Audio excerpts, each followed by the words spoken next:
Has Amy joined us yet? I'm here, Councilmember Gregory. Okay, great. Why don't we get started and have a moment of silence?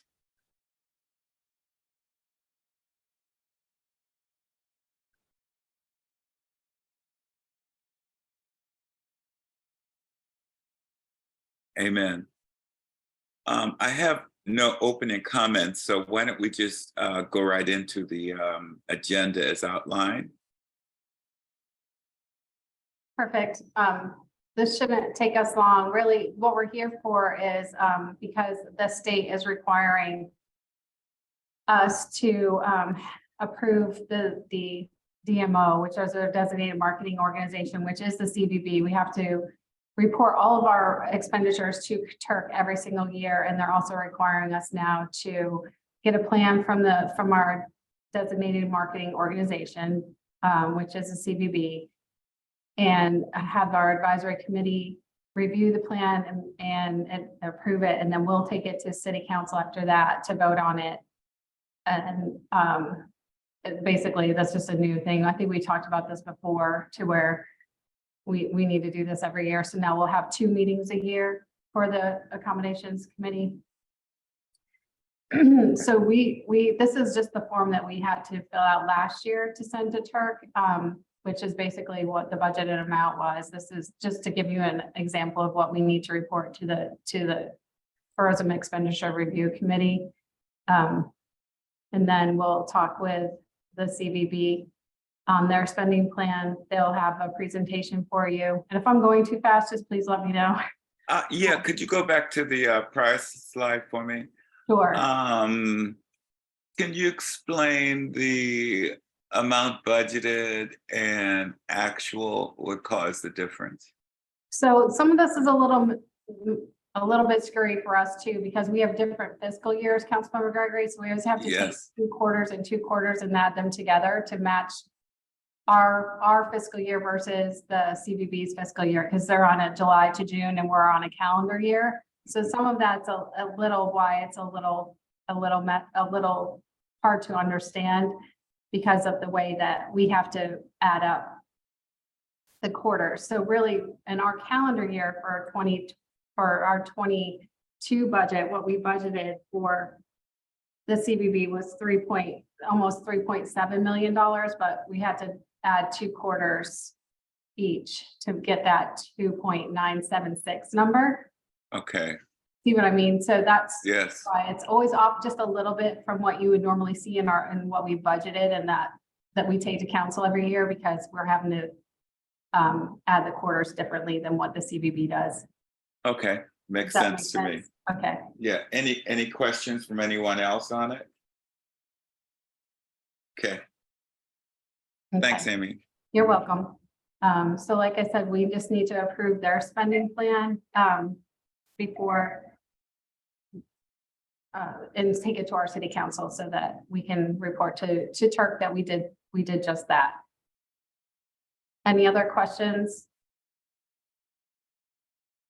Okay, so Lori Lynn is here with the CVB to present their spending plan.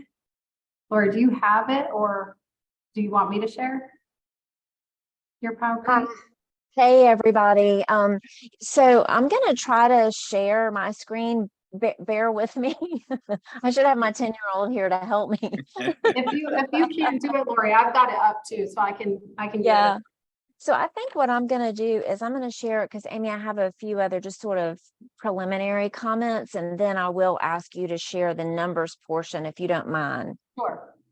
So with me here is, first of all, hi everybody. Thank you for taking time to be with us today. This is a new process, and I was devastated to find out that Kathy Mercer would not be with us today. Although Amy, I know that you're doing an amazing job, but it was hard to know that Kathy wasn't going to be here today, because she always does such a great job of holding our hands, as I'm sure she does yours. But also with me today from our team, we have Andy Rankin, wave, Chris Campbell. I think Deb Warner is here. And I know Jill Maynard is with us. So we have a handful of people from our team who wanted to be here just in case we have any questions that we can answer. So thank you for having us. And all right, I'm going to try to share the screen now, so y'all be patient.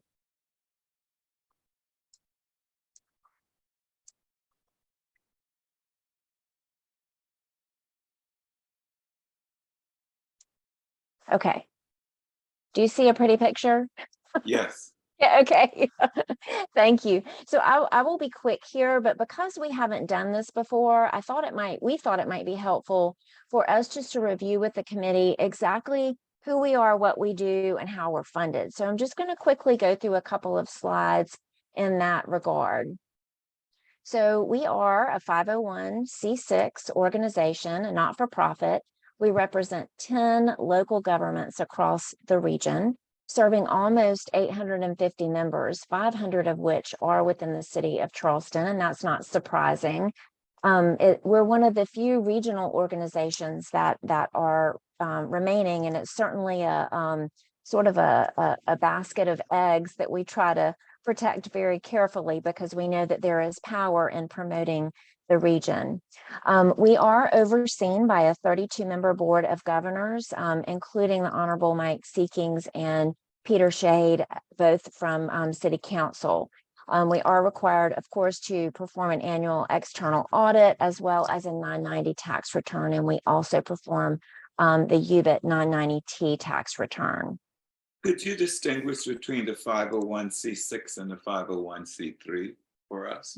Yes, sir, absolutely. So the C3s are charitable entities, whereas C6s are more business leagues. So our mission is to promote visitation and to generate and to stimulate economic activity for the region with regard to tourism. Heads and beds. Yes, sir. You said it even more succinctly. Anything else there? Okay. So as I mentioned, our mission, in addition to as we work on that economic mission, our goal is to unify and lead the local travel industry. Some folks might think that we're all about mass tourism. We are not. Our goal is to create the highest yield visit for our community. So it is not our interest to just bring more and more people here. We're interested in people coming who will spend what they can with a hotel room, but also to spread that spending throughout the community into retail establishments or restaurants, into tours and attractions, and also to the businesses that filter and supply those businesses as well.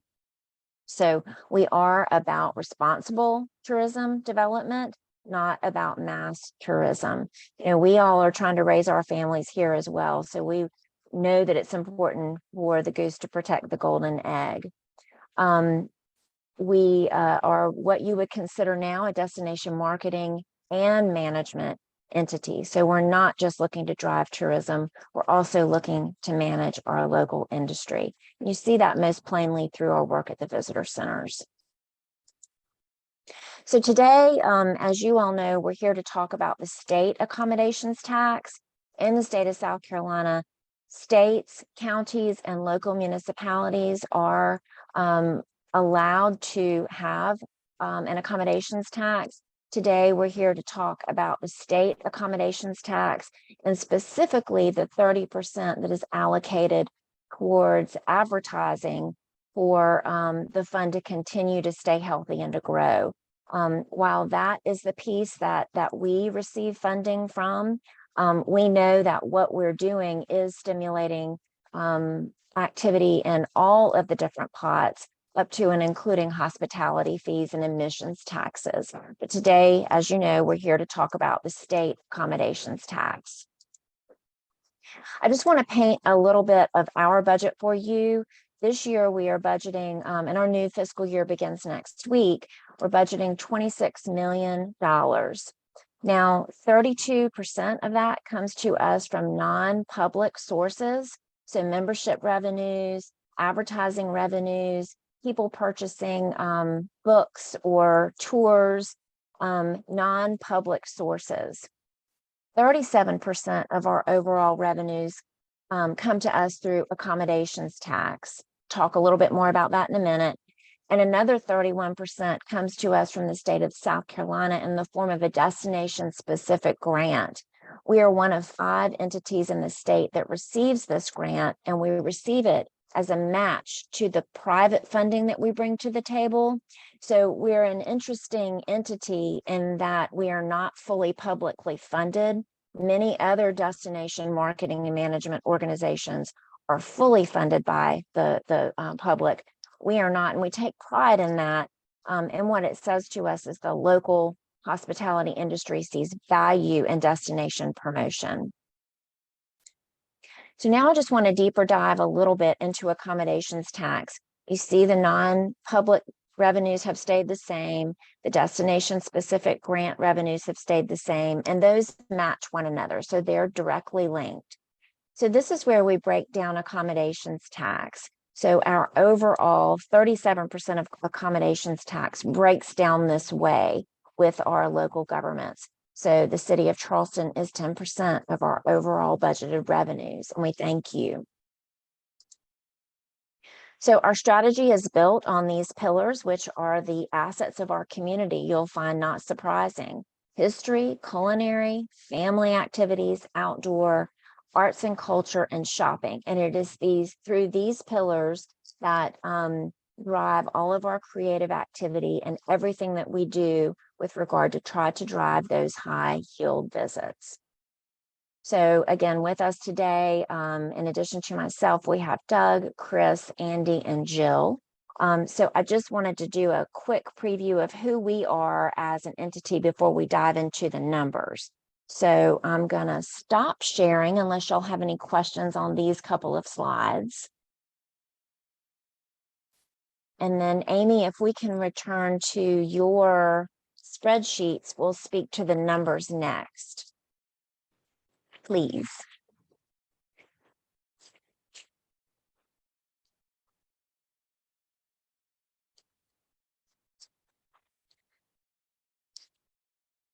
All right, there we go. I hope y'all can see this. I had to put on my glasses to make some notes. So this shows you, and I wish that it was a prettier exercise, but I hope that you're able to see our breakdown here, that we are going to be spending in destination marketing, this first large category. You see the $6.1 million. We're going to be spending about $6.1 million in the category of advertising, promotional materials, marketing support, and research. And this is everything from our various placements, print, electronic, streaming services, digital, maybe even direct mail, to the creative that it requires to create those ads. So photography, videography. It includes all of the various websites that we utilize to help in our promotion. Explore Charleston, Explore Black Charleston, Charleston area beaches, Meet Charleston, as well as Charleston Golf. We also include in this area our social media efforts, which have become very important to working on branding. All of our research initiatives are included in this category, led for us through the Office of Tourism Analysis, which is in the business department at the College of Charleston. Now, of this $6 million, we're allocating $1.7 million to the city of Charleston. Next, we move to the approved category through Turk of media efforts. So whereas our marketing and advertising efforts are paid efforts, media is earned media. So this is all about our media team developing relationships and pitching stories, old and new, old that have been, we're trying to tell in new ways, and just new in general, like the most recently celebration of the opening of the African American Museum today. This is earned media. We've budgeted $1.4 million in this area, of which we've attributed just under $400,000. Our team also works through several different societies to develop those relationships and nurture those relationships, such as the Society of American Travel Writers, Public Relations Society of America, the National Association of Black Journalists, U.S. Travel, Travel South, and the British Guild of Travel Writers. We've also got potential film projects in here, as well as our clipping service, which allows us to track and determine return on investment with our various media partners. Now we'll move on to the group sales and trade show category as determined by Turk. Our group sales team will be attending over 30 trade shows in the coming fiscal year, and those are categorized by corporate sales, association, government, incentive, business, national and international tour operators, weddings, and the Smurf market, which includes social, military, educational, religious, and fraternal markets. Mamie Bush can teach me a lot in this realm, but our sales team is ready and willing to go for the coming fiscal year. And then if we can look, Amy, if you don't mind going one page down, please, ma'am, we'll look to visitor services. We have $2.1 million budgeted to facilitate our visitor services platform, both in person. We have 4 area visitor centers, the largest of which and the most impressive is yours at 375 Meeting Street. But we also still have a call center and a chat center where people call in or chat in to plan their vacations before they come. We've allocated just under $600,000 in this area to the city of Charleston.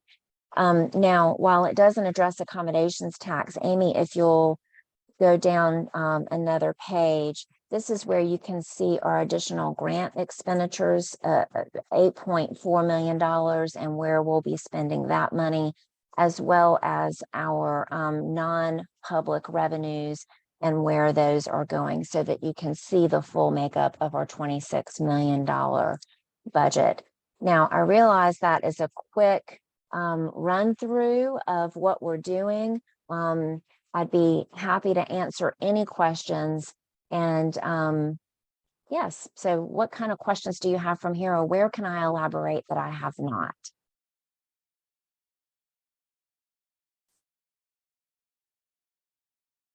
This is Dudley. You mentioned that you do an assessment to determine the effectiveness of the various types of advertisement. So you do targeting. I mean, how do you assess? I mean, well, just given we're the number one travel destination, all that kind of stuff. How do you assess the numbers to determine how to target? That's a great question. And I will not pretend to be the marketing expert here at the table. I may ask Doug to pipe in, but I can tell you that different platforms have different assessments. So with regard to our digital efforts, those probably have the easiest measurements for us to be able to tell if someone opened an ad, if someone sat through the streaming ad. That is definitely easier for us to be able to track than, say, a print ad. But there are print ads that may tie back to a website. So if someone sees a print ad in, say, Travel and Leisure, and the website that is listed on that ad leads back to something online, then we can track it that way. So I don't mean to answer you vaguely, but it really depends on the platform as to what the measurements are. And Doug, do you want to elaborate on that at all? And why I raised the question is when I took a look at the PowerPoint, it seems to be so many moving parts. It's unbelievable. Yes, sir. It's a lot. And I think a lot of people think, this is Charleston. Like, why do you have to sell Charleston? If we don't put our image out there and we don't talk about the assets that we have, we're not going to get visitors who are interested in or respectful of those assets. So there are a lot of moving parts and pieces. You're absolutely right. And how do you, and last question, and how do you market I am so that you can have the kind of cross section of visitors to the museum? Well, this is a whole new world for us. I firmly believe we're going to have had a Charleston, not just the community, but the industry before the museum and Charleston after the museum. And I'll have to say, people like Mamie Bush really got us thinking along these lines long before we needed to, thank heavens. We haven't traditionally marketed to people based on the color of their skin. But this is an entirely different day. This is an entirely different museum. People who are interested in history or recreation are going to find us in the places that we're advertising because we're targeting those different demographics. However, we are now looking at very specific opportunities, such as I mentioned, working through the Society of Black Journalists. That was something that we weren't doing until the last couple of years. And it's a very important piece of Doug's team now in terms of how he's helping to communicate what's happening here to that particular demographic. We I guess where I was going with it is, how do you market it to the non-African American community? Can I jump in there, Lori? Because I Please. apologize for being late. I was actually connecting Southern Living with Dr. Matthews to do an interview for an article that's going live today. And so Okay. that's a great example of how we reach kind of a non-traditional of what you would think maybe a non-traditional target Yes. market for the IAM. Mhm. And just in the last 3 weeks alone, we had that 10-page spread in Condé Nast Traveler, which is not a traditional, that would not be a traditional place where I think the museum would have gotten traction, where today it does. The Craig Melvin interview with the Today Show is another example on Yes. Tuesday of that. And then the Southern Living today and the New York Times on Thursday.